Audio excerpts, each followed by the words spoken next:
What kit do you need to take to complete the Atlas Mountain Race? Hi there, my name's Neil Copeland.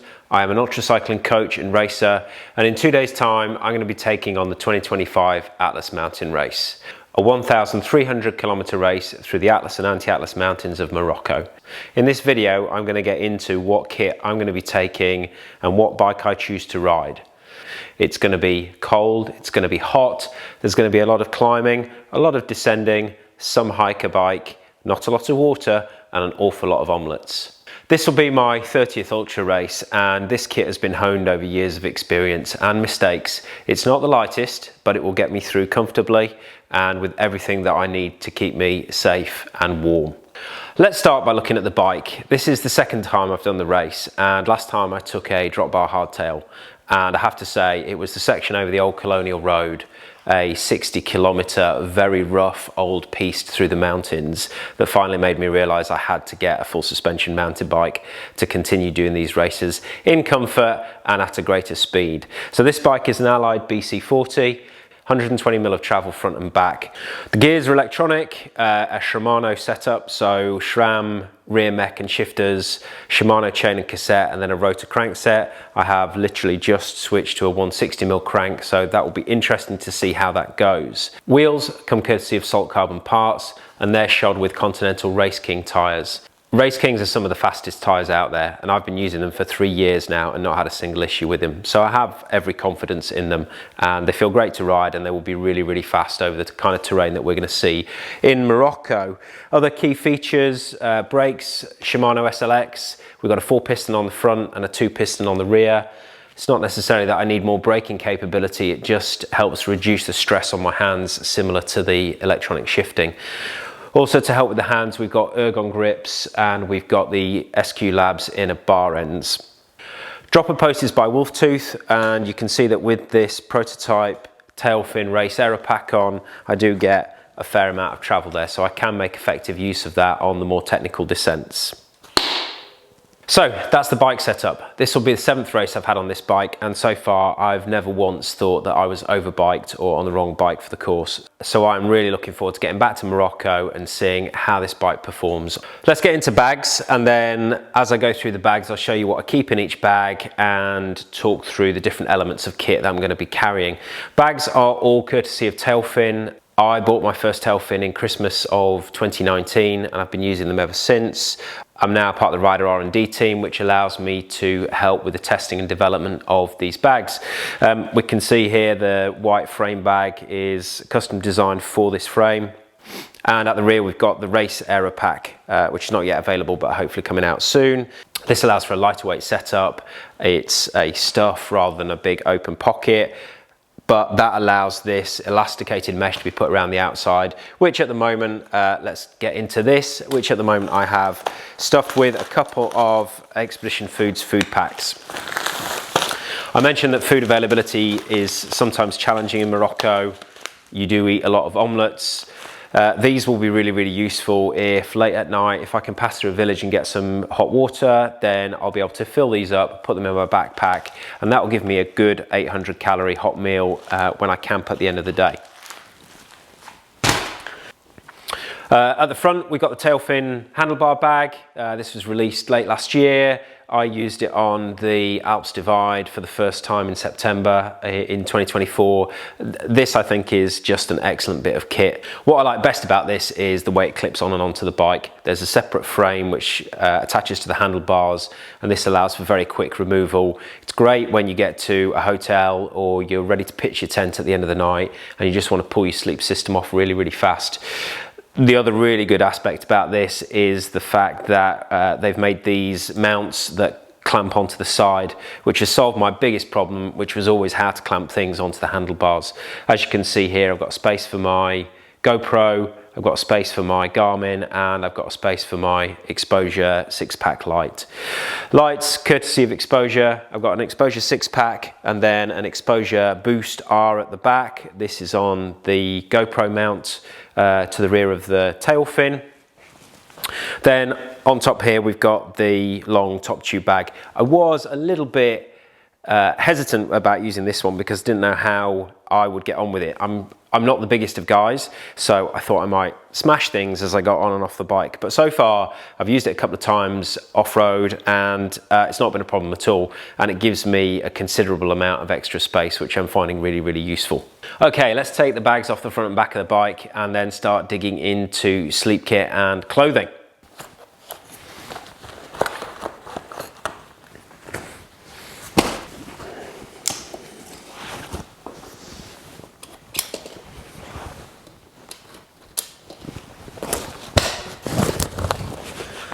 As you can see, so fast to get both bags off the bike. Again, handy if you're in a hotel or you just need to pull them off to set up your tent at night.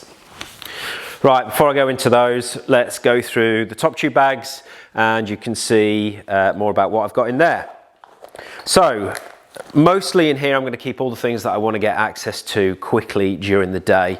So we've got sunscreen, really, really important in Morocco. It may be cold, but it is going to be very, very bright sunshine. So multiple layers, multiple times a day. Spare pole sleeve for the tent. We'll talk about the tent shortly. Hand wipes. Plug tool for the tyres. Multi-tool. Those of you who follow me on Silk Road will be pleased to know that I have a new multi-tool with a properly functioning 3mm Allen key. Headphones. I've used many headphones over the years, and ultimately buying really, really cheap Bluetooth ones seems to mean I don't lose them. Spare power bank. This is the CUK Tech 10K power bank. This is my power bank of choice at the moment. What I love about this is the speed with which it recharges. The first kind of 50% it'll recharge at 90 watts. So I go from 0 to 95% in about 35 to 40 minutes with that one, which is a food stop. That makes it super useful. Bepanthen cream, this was a recommendation from a doctor who was on the Doc Booster training course that Yasmin Muller and I run a couple of years ago. She recommended this as a better alternative to Sudocrem or chamois cream. I've been using it ever since, and she's right, it's very good. Toothpaste, keep your teeth clean, kids. Don't have a toothbrush yet, I'll pick that up at the airport. And then tucked away in the back here, we've got 2 spare AXS batteries. I always take 3 AXS batteries with me. They do not like the cold. So 1 on the bike, 1 being charged and 1 ready to go. And then a spare GoPro battery. So that's probably a good time to talk about my goals for the race. Having done this race before, there were a couple of key sections last time which were some of the most beautiful ones that I missed that I did in the dark. And I've got some big goals again later on this year with Highland Trail 550 and Silk Road Mountain Race. So Atlas for me is very much to be enjoyed and to see it as a training ride. So I'm not going to be riding it flat out. That means I have the opportunity to take lots of photos, take lots of video, hopefully share the experience with you all. So that has informed some of the decision making around kit, specifically around sleep kit, which we'll get into in a bit. Right, that's it for the top tube bag. Plenty of space left in the top tube bag. I will fill that up with food. Right, down the back pocket of the Tailfin bag here, this is where I'm keeping my pegs at the moment. They will probably go somewhere else, but I will keep my passport in there and my brevet card wrapped in a plastic bag, just in case it does rain. It seems to me we get 2 kinds of weather on the Atlas Mountain Race. It's either raining or it's cold. And this year definitely looks like a cold one, so hopefully everything in there will not get wet. Let's dig into the front pocket. Here we've got spare lube, Silka Synergetic, fastest lube on the planet. I can't be doing with waxing my chain, it just seems like too much of a faff. But I'm sure I will need to put plenty of lube on because it will be a dry and dusty environment, which will get into the drivetrain. Waterproof gloves. We're going to get into gloves in a minute, so I'm going to pop those down for now. So this is my head torch, Petzl Active Core, but I have got a silver replacement battery which works with USB-C. That and the new phone means I'm now rid of all USB-A, USB micro and lightning cables. I just have everything on USB-C except the exposure front light, which takes the proprietary exposure light. I can't wait for them to go to USB-C. Please hurry, guys. Okay. 2 spare inner tubes. I have used Tubalitos for 5 or 6 years now. I've never had a problem with them. I know they're a little bit like Marmite, but they're great for me and they take up so little space. I may even see if I can squeeze them in the front there. So yeah, 2 spare Tubalito inner tubes. I really hope I won't have to use them because there's so many thorns in Morocco. Once you put a tube in, you are going to be constantly patching it. Antiseptic gel, that's probably going to go into the top pack. Always a good idea to avoid trying to get sick. Silk liners with the gloves, I said we'll talk about those later. Spare brake pads. Tools, which we'll dig into. EpiPen, I have a few allergies, which means I should always carry an EpiPen with me. If I don't, Laura will shout at me, so that has to come with me. And then finally, poles for the tent. So as I said, I am going to enjoy this race, and part of what I love on some of these races is the sleeping outside in nature, under the stars, just enjoying the wild camping. So with that look ahead at some of the races later this year, and I just have a sneaky feeling Highland Trail and Silk Road are going to be very, very wet and bad weather. So I've been looking at options around tents to replace the Lofoten. The Lofoten's great, but it's very, very small and I can't really get changed in it. So I've gone for a Copper Spur UL1. This is absolutely overkill for Morocco. I will be probably one of only about 5 people taking a tent, but it's only going to add 800 grams to my total weight, which is irrelevant, really. I mean, that might cost me 45 minutes over the course of the race, which I can live with. So that's where the poles live. That's it. Oh no, we got a spare buff here. I'm taking 2 buffs, one for my head, one for around my neck. Just because they pack away and then you can use them for other things as well. Right, let's get the bike out of the way and start digging into sleep kit and clothing. Right, sleep kit. Now this one has been a big source of conversation amongst myself and my clients over the last couple of weeks. The weather forecast looks like it's going to be really, really cold. So there's the challenge of staying warm over the first 3 to 4 nights when you're in the Atlas, and then not getting too warm when you get down to the coast as you head up towards Isouria. So let's dig into what I've got in the Tailfin handlebar bag. Hopefully I'll go into the right end to start with and not get confused. Right, sleeping bag. That's my down jacket, not my sleeping bag. Down jacket, this will mainly be to put on for descents and to keep me warm when I stop at night. It is a Cumulus Equipment, I can't remember the name of it, but it is very, very small pack size, very, very lightweight, but really, really warm for its size. I used this on Silk Road a couple of years ago, and it is excellent. It's a really excellent bit of kit. Also part of the sleep kit, 7 mesh Horizon long sleeve jersey, or long sleeve thermal base layer. This is to put on to keep me warm at night, and also sometimes I'll be riding in that when it gets really, really cold. Sleeping bag. Now this was the hardest decision which sleeping bag to take, because the ideal would have been something, I think, to keep you warm down to about 0, -1, and I either have a Cumulus X-Lite 400, which is good to about -6, -7. That's a little bit bulkier, but also a little bit too hot for later in the race. Or this, which is a Big Agnes Pluton UL40. This is good down to about 3 or 4 degrees. But when I pair this with the thermal base layer and the down jacket and some merino long johns, and I've got some 3/4 length insulated trousers, paired with those, this should keep me warm as it goes sub-0. There we go, Big Agnes Pluton UL40. Love that bag. And what else have we got in here? Silk liner. I always take a silk liner just to keep my sleeping bags a little bit cleaner and a little bit fresher. It's easy to throw this in a washing machine and clean it when you get back, and you're often getting in with a lot of mud and grime and grit on your clothing. Footprint for the tent. Now, over the last couple of years, I haven't really taken a footprint, but it is likely to be rocky in Morocco, so I don't want to damage my brand new tent. That would be a real shame. So I've got a footprint for the tent. Merino long johns. Oh, you can get a lot of kit in these bags. That is the inner tent for the tent. That is the outer tent for the tent. And that is it. Oh, no, it's not quite it.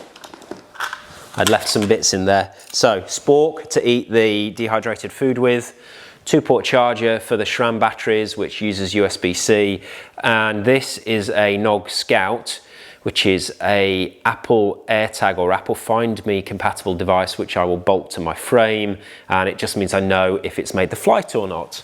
Very useful bit of kit, that. Put that there with electrics. Now, into the Tailfin Aeropack.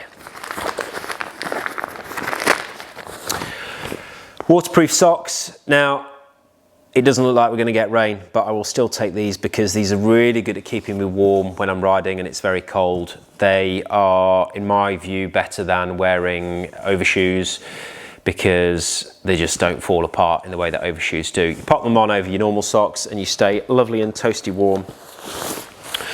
Jacket. This is for jacket for riding in to stay warm. This is a 7 mesh alpha jacket. I love jackets and gilets made with Polartec Alpha fleece. Keeps you really nice and warm, but it's very, very breathable. Mattress is Thermarest Neo Air. I think this is actually my wife's.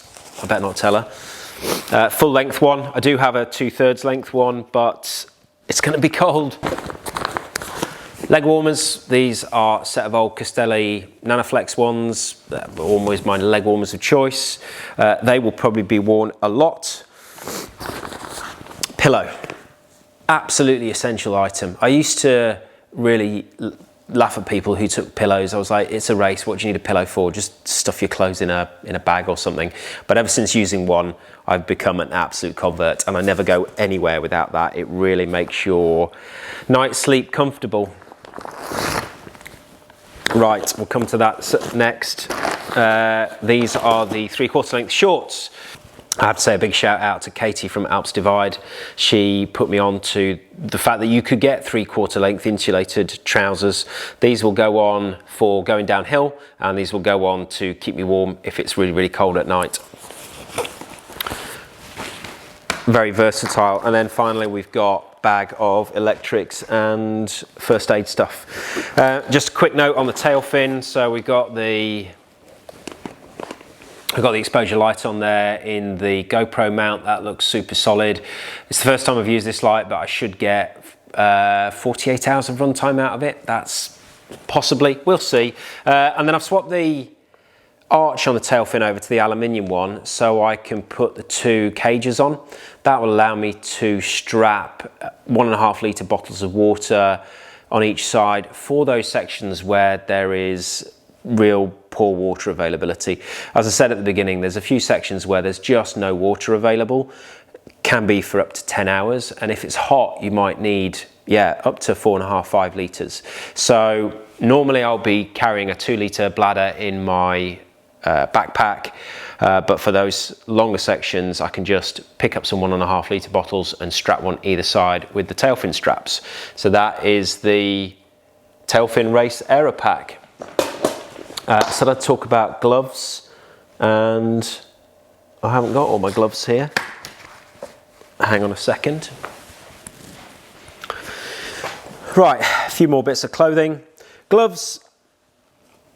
When I'm doing road races, I don't tend to wear gloves unless it gets cold, but when I'm doing an off-road race, I'll always wear something on my hands just in case I fall over, fall off and cut my hands up. So I've got a set of, I think these are Gyro, just some really lightweight finger gloves that I wear during the day.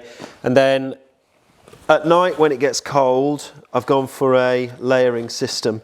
So most of the time I'm going to be wearing these, which are a fairly cheap pair of Decathlon insulated gloves. These keep me really nicely warm. But if it does get really cold, then I've got some silk liners. You just put these on, you're good for another 2 or 3 degrees of temperature. And then if it gets even colder still, or it starts raining, then I've got these very simple waterproof over mitts. These are great because they're super lightweight. I'll stuff them in the pocket of the Tailfin handlebar bag, and I can just throw those on, and keeps the rain out, keeps the wind out. Great for a descent. Arm warmers, I'm not taking warm arm warmers. If it gets cold, I'll put a jacket on, or I'll put the long sleeve thermal on. But I do have a set of lightweight white SPF arms. These are great because they keep the sun off.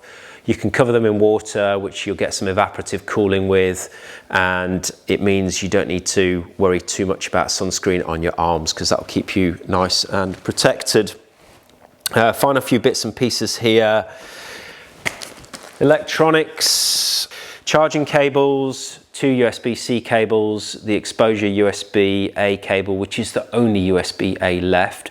And then I have a Apple MagSafe charger for my phone. This is in case the charging port gets wet.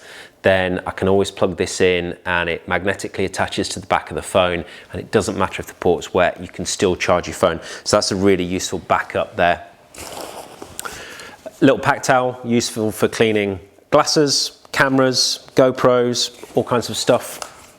First aid kit, one of the mandatory kit requirements for the race. There's a few mandatory kit requirements: helmet, lights, first aid kit, sleeping bag rated to 5 degrees, bivy bag, and a down jacket. So luckily I have all the necessary kit. Little small bit of Loctite, just in case bolts start to get loose and I can clamp them down again. Repair kit for my Tubolitos. Bit of Diorolite, just in case I get dehydrated or I get ill. Also on the getting ill front, I've got some antibiotics, just in case. Really hope I don't have to use those. Small lock, just a very simple cable lock that takes up no space. Gives me a little bit of peace of mind when I'm outside the shops. Spare derailleur hangers. The bike uses UDH, and UDH are made of cheese, so I take 2 spare hangers now. A couple of spare coin cell batteries, one for the heart rate monitor, one for the AXS shifter pods, and then the charger for the GoPro batteries. And then that all packs up in a nice little bag there. And I think that is just about everything that I'm going to take. What is not here is the repair kit for my sleep mat, which I will find and pack away. And then clothing that I'm going to be wearing whilst I'm actually racing. Right, shorts by Red White. These are Red White cargo bib shorts. I get through bib shorts quite quickly. Red White are a good price, and they have been very comfortable on the last couple of races that I've done. I don't see why I should pay any more for shorts. Socks, just a nice pair of merino socks, fairly lightweight. They will keep me pretty cool when it's hot, and layered underneath the waterproof socks, they'll keep me nice and warm when it gets cold. The jersey is 7 Mesh Horizon jersey, so same material as the long sleeve base layer. This is the best jersey I've ever used. It dries fast, it wicks the sweat away, and yeah, it's excellent. And it's bright red. And then finally, backpack. This is an Evox Stage 16 Capture. I'm taking this one because I'm going to be taking the camera that I'm videoing on. I'm going to take it with me to take some nice photos. This has a special camera pocket on it, which will take my camera and a few other bits and pieces. It's got a sleeve for the hydration bladder in the back. I'll be able to put, there's my Garmin. Dog poo bags, you never know when they come in handy. You can use these for all kinds of things. I have used them to put my feet in to keep them dry when I'm riding. And then another spare buff. I don't think I'll take that skull cap, I'll just take 2 buffs. GoPro and a little mini tripod. I'm going to go full influencer and, you know, ride ahead and set the tripod up and then ride past it. And then waterproof jacket, which is the 7 mesh Sky Pilot, which is just fantastic. Nothing really more to say about it than that. I do always pop them in a little stuff sack because it just helps me find things when they're in my bag, helps me find everything else, and just keeps everything else organized. Right, that is everything that you need to go and do the Silk Road mountain race. Is this the lightest setup? No, not by a long way. There are some super light setups, but weight is far less important than we think. So I have enough here to not just get me through the race, but hopefully have a very enjoyable race. Not get cold, always be comfortable, always have what I need, and be able to enjoy camping out in the desert and the beautiful scenery of Morocco. Right, it's now time to take all of this kit and put it into my bike bag and get ready to go and jump on a flight to Marrakesh tomorrow morning. I will look forward to seeing you all at the start line. There will be all the normal Instagram and social media activity going on, and I will try and post as often as I can during the race. I hope you've enjoyed this. Is there anything that you would take that I'm not taking? Do you think I'm taking too much? Leave a comment below, let me know your thoughts, and I'll see you all soon.